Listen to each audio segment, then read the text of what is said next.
नमस्कार, मैं हूँ दीपिका राय। आज हमारे साथ हैं डॉक्टर प्रीति राणा, गायनोलॉजिस्ट, जो महिलाओं की आम समस्याओं के बारे में हमसे बात करेंगी। तो और आज का टॉपिक है हमारा ल्यूकेरिया, सफेद पानी, व्हाइट डिस्चार्ज, जिसके बारे में डॉक्टर साहब हमें बहुत विस्तार से बताएंगे। डॉक्टर साहब, आपका बहुत बहुत स्वागत है हमारे इस कार्यक्रम में। धन्यवाद, नमस्कार। डॉक्टर साहब, सबसे पहले हम आपसे जानना चाहते हैं ल्यूकेरिया, व्हाइट डिस्चार्ज, सफेद पानी आखिर होता क्या है? लुकोरिया महिलाओं की एक आम समस्या है। सफेद पानी का योनि मार्ग से बाहर निकलने को लुकोरिया कहते हैं। ये एक नॉर्मल नेचुरल डिस्चार्ज होता है। ये हमेशा बीमारी का लक्षण नहीं होता है। नेचुरल स्वाभाविक रूप से भी सफेद पानी थोड़ा थोड़ा कुछ मात्रा में निकलता रहता है। इसका मतलब ये नहीं कि आपको कोई बीमारी है। नेचुरली निकलने के कारण आपकी वजाइना या योनि मार्ग थोड़ा सा लुब्रिकेटेड या मॉइस्ट रहता है, जिसके कारण आप और बहुत सारी बीमारियों से बचे रहते हैं। डॉक्टर साहब, हम आपसे जानना चाहते हैं आपकी इस बीमारी के लक्षण क्या है?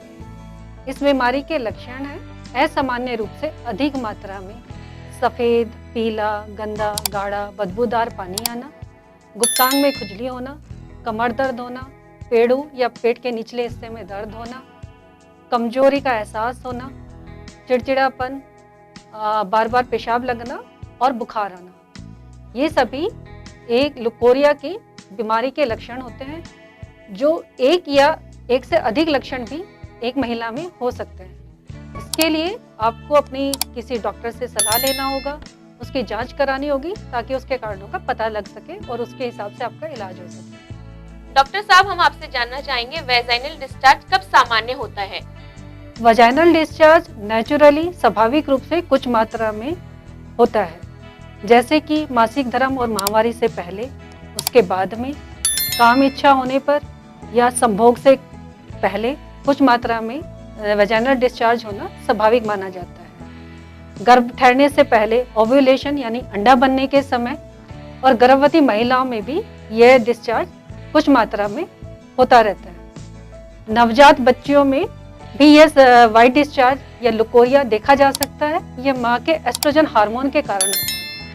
तो vaginal discharge normally hormonal changes की वजह से बॉडी में कुछ मात्रा में होता है। इसे असामान्य नहीं माना जाता। डॉक्टर साहब, हम आपसे जानना चाहेंगे कि किन किन बीमारियों में वैजाइनल डिस्चार्ज असामान्य हो सकता है और उससे कैसे बचा जा सकता है? असामान्य वजाइनल डिस्चार्ज लुकोरिया या सफ़ेद पानी की बीमारी जिसे कहते हैं, वो ज़्यादातर इन्फ्लेमेशन या इन्फेक्शन के कारण होता है। इन्फेक्शन किसी भी कारण से हो सकता है आपका, जैसे bacteria, fungal, parasitic, sexually transmitted disease यानी सेक्स से होने वाली बीमारियों के कारण, और कई बार ये गायनेकोलॉजिकल कैंसर यानी गर्भाशय और बच्चेदानी के मुंह के कैंसर का भी लक्षण होता है। इससे बचने के उपाय हैं कि आप अपने साफ सफाई का ध्यान रखें, गुप्तांगों को संभोग के बाद साबुन या शैम्पू से अच्छे से साफ करें, संतुलित आहार लें, बदबूदार पानी आने पर अपने नज़दीकी किसी भी स्त्री रोग विशेषज्ञ से सलाह परामर्श लें और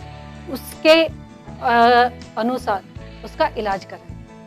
डॉक्टर साहब, हम आपसे जानना चाहेंगे कि जिन महिलाओं को ये बीमारी अभी तक नहीं हुई है, वो क्या सावधानी रखें कि फ्यूचर में ये बीमारी उनको ना हो?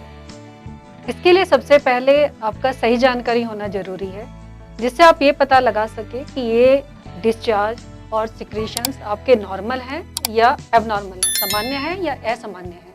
जैसे कि मैंने आपको पहले बताया है कि कुछ मात्रा में सफ़ेद पानी का आना सामान्य होता है, वो कोई बीमारी नहीं होती। उसके लिए आप अपना साफ सफाई का ध्यान रखेंगे, कॉटन के अंडरवियर यूज़ करें, संतुलित आहार लें, और अगर आपको किसी तरह की कोई लंबी बीमारी है, जैसे कि बार बार बुखार आना या आपका शरीर कमज़ोर है, तो उसकी इम्यूनिटी बढ़ाने के लिए आप अच्छा खाना पीना, प्रोटीन और विटामिन से भरपूर डाइट लें। और अगर आपको कोई शुगर की बीमारी है, जिनको शुगर की बीमारी होती है, उन लोगों को भी ये बीमारी बार बार होती रहती है, तो अपना शुगर का कंट्रोल रखें। डॉक्टर साहब, हम आपसे ये भी जानना चाहेंगे कि क्या व्हाइट डिस्चार्ज, सफ़ेद पानी, कैंसर जैसी बीमारी को दावा दे सकता है? क्या ये जानलेवा हो सकती है? असामान्य मात्रा में निकला सफ़ेद पानी, बदबूदार पानी किसी भी गायनेकोलॉजिकल कैंसर यानी कि गर्भाशय के कैंसर का प्रथम लक्षण हो सकता है। तो अगर आपके बीमारी के कोई भी लक्षण मौजूद हैं, जैसे कि असामान्य मात्रा में पानी गिरना, आपके अंडरगारमेंट्स का खराब होना, उसका रंग बदलना, पीला, हरा या खून से मिला हुआ पानी आना, बदबूदार आना, तो इन सभी लक्षणों में आप अपनी जांच कराएं। वो जांचें आपकी गायनेकोलॉजिस्ट या कोई स्त्री रोग विशेषज्ञ करेंगी, जो आपको बताएंगे कि ये आपके कैंसर के लक्षण हैं या नहीं है। डॉक्टर साहब, आज भी बहुत सी महिलाएं ऐसी हैं जो सफेद पानी ल्यूकेरिया के बारे में बात करने में हेजिटेट होती हैं। वो खुल के इस टॉपिक पे बात नहीं कर सकती और कई बार तो कुछ महिलाओं को होता है तो वो घरेलू उपचार लेती हैं बजाय डॉक्टर के पास जाने के लिए। तो आप ऐसी महिलाओं को क्या सुझाव देंगी? मैं महिलाओं से विनती करूंगी कि आप अपने किसी भी तरह की बीमारी को या परेशानी को या सफ़ेद पानी आना, इन सबको ना छुपाएं। किसी जानकार से आप संपर्क करें ताकि वो आपको बता पाएं कि ये सामान्य है या असामान्य है। इसमें शर्म की कोई बात नहीं है। आपकी सेक्सुअल हेल्थ आपकी रिस्पॉन्सिबिलिटी है। इसके कारण आपको बहुत सारी होने वाली बीमारियों से आप इससे बच सकते हैं। इसका इलाज मुश्किल नहीं है। कोई भी पेनफुल प्रोसीजर या दर्दनाक जांचें इसकी नहीं होती हैं। अगर आप किसी भी स्त्री रोग विशेषज्ञ से संपर्क करते हैं तो वो आपकी क्लिनिकल एग्जामिनेशन करती हैं, जो बिल्कुल भी पेनफुल नहीं होता। उसके बाद जो जांचें आपको बताई जाती हैं उनसे पता लगाया जा सकता है कि ये आपका किस कारण से हो रहा है और इसका क्या इलाज है।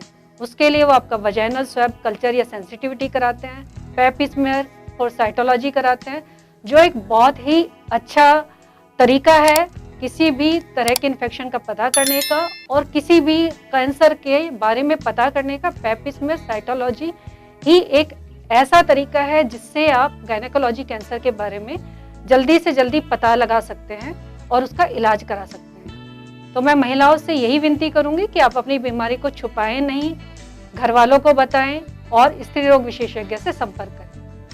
डॉक्टर साहब, अगर कोई महिला आपसे इस विषय पे बात करना चाहती है तो वो आपसे कैसे संपर्क कर सकती हैं? मैं श्रद्धा हॉस्पिटल में सुबह 10 बजे से 1 बजे तक ओपीडी में अवेलेबल होती हूँ। किसी भी महिला को इस बारे में किसी भी तरह की जानकारी अगर चाहिए तो मुझसे संपर्क कर सकते हैं। श्रद्धा हॉस्पिटल सफियाबाद नरेला में मैं रोज बैठती हूँ। वहाँ पे आपको सभी तरह की जानकारी दी जाएगी, इससे बचाव के तरीके बताए जाएंगे, इससे होने वाले खतरों के बारे में आपको समझाया जाएगा और उसका इलाज भी आपको बताया जाएगा। डॉक्टर साहब, आपका बहुत बहुत धन्यवाद नवदीप टुडे हेल्थ वर्ल्ड कार्यक्रम में आने के लिए। आशा है आपसे फिर अगले एपिसोड में मुलाकात होगी। डॉक्टर साहब, आपका बहुत बहुत धन्यवाद हमारे इस कार्यक्रम में आने के लिए। धन्यवाद।